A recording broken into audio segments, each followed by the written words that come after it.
The Hong Kong Bar Association will see a change of leadership on January 23rd. Senior counsel Victor Dawes will step down as chairman of the legal body after a 3-year stint. The current vice chairman, Jose Antonio Moralet, will succeed him. Today, Victor joins us to review his tenure and also to talk about the challenges Hong Kong and the legal sector face. So thank you, Victor, and welcome you to our studio. Thank you very much for having me. So you took up the leadership at the time when the Bar Association ties with Beijing had hit a low point in 2022, but you managed ice-breaking trip to Beijing the year after. So tell us about it. Like, how do you review this process? Is it tough, and what are the key factors behind these improved ties? Well, first of all, you must understand that I've actually done nothing new because as a professional body, the Bar Association has been visiting Beijing since before the handover. And there's always been a very frank dialogue between us and central government authorities over the situation in Hong Kong.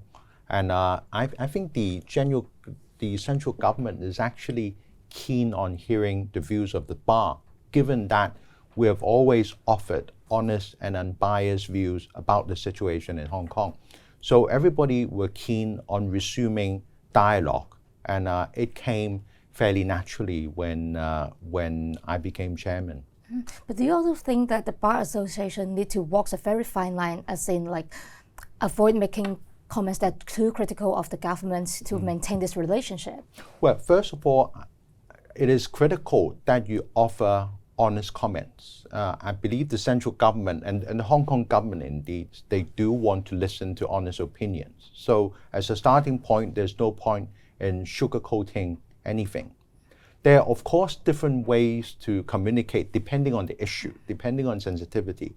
Sometimes, of course, you would need to have certain discussions behind closed doors. I think everybody can understand why we have to do it that way.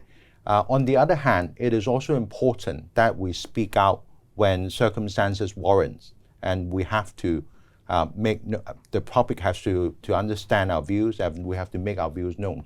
So I wouldn't say it is a fine line, but I will say that you have to deal with each and every situation on a case-by-case basis. So what do you think are the biggest challenge your successor will face, and also overall Hong Kong? Well, being chairman of the bar is really a privilege and an honor, but you must also understand barristers are extremely independent. Most of my members are argumentative and also very articulate. And it is only natural that they have very different views on issues affecting us from day to day. So as the chairman, managing the very different expectations and different views is not easy. On the other hand, I think what is fortunate, and we are very blessed to have members who really cherish and love the institution.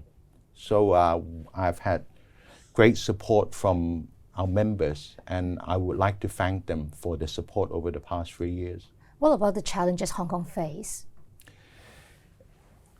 We are in, no doubt, delicate and difficult moments. I think I recall, I believe it was the Austrian Chancellor who said, when France sneezes, everybody in Europe catches a cold.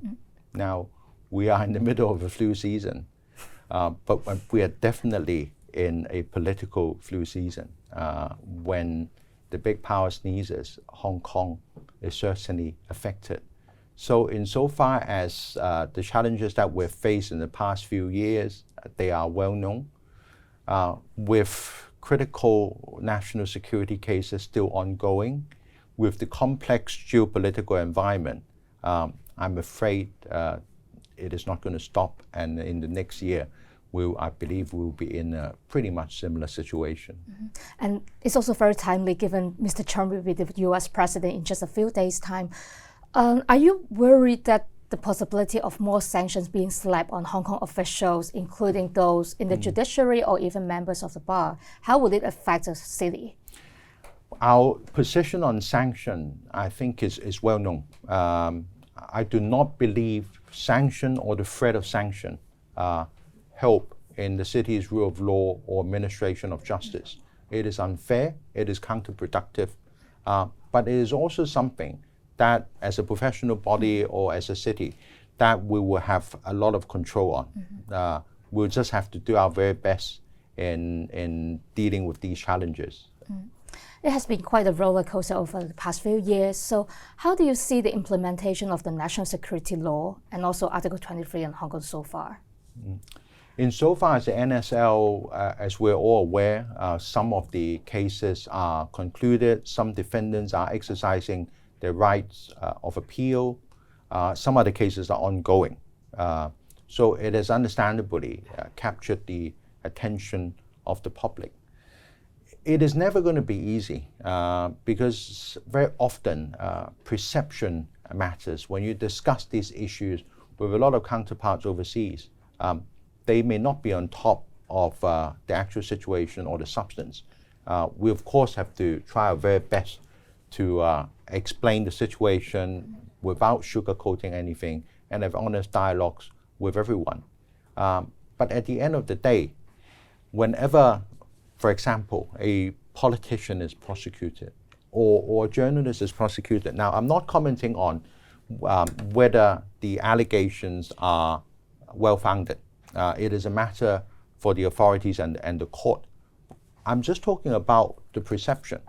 The headline is never going to be good. And that is one challenge that we'll be facing.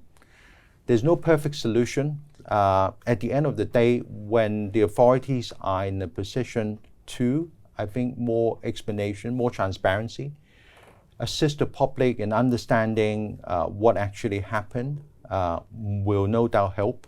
But we'll of course have to take each and every case on a step-by-step basis. And how do you think we can rebuild or strengthen public trust in the city's rule of law? Well, first of all, the public must understand that we really have a first-class judiciary. Sometimes I feel that it is a bit unfair in that our judges are not given enough credit. Their workload is, I'm using a very strong word, is astonishing sometimes.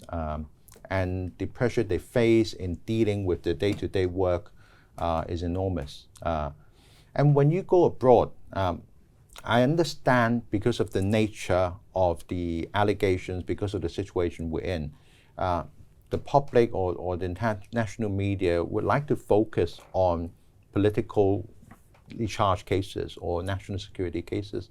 But we must understand this is a part, is an important part, but it's only one part of the judiciary's work. They are doing other work every day that affects the life of our people, affecting the life of the litigants in court. And in that regard, our judiciary, it does have an excellent reputation in the common law world. I mean, I just returned from an international conference where English lawyers came up and said, I've been looking into cases to do with scheme of arrangements in liquidation. And I noticed judgments in the Hong Kong court dealing with particular aspects that the English courts have not dealt with in the past. So our company's court, our judges in charge of international arbitrations, they have been making impact. And of course, the Court of Final Appeal over the years have produced many judgments that are cited across the common law world.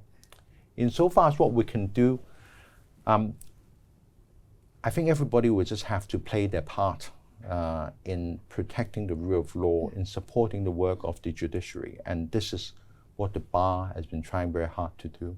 And lastly, how would you encourage young Hong Kongers to pursue a career in law? Well, it is definitely something to be encouraged. I mean, I joined the profession, and I've explained this before, I think in one of my speeches in the opening of legal year. I joined the profession just after '97. There were a lot of doubts as to whether young people should study law. I think I probably took advantage of it because a lot of my peers who were very good, they didn't want to go into the legal profession because there was confidence issue. That was the case of my two vice chairmen as well. But you look back over the 20 7 years, we have had a very good run. When you talk to people abroad, Hong Kong is still a market that many overseas lawyers are very keen on. And I will encourage our young people to join the legal profession. And as a matter of fact, despite the suggestion that many overseas many expats have left Hong Kong, when you look at the quality of the young people joining, we're still attracting high quality young barristers. In fact, if I'm to join today, I don't think I will stand a chance. You sure? So I am confident about the future of our young people and the quality of the bar going ahead. Thank you so much, Victor, for joining us. For our full conversation, head to our website at scmp.com.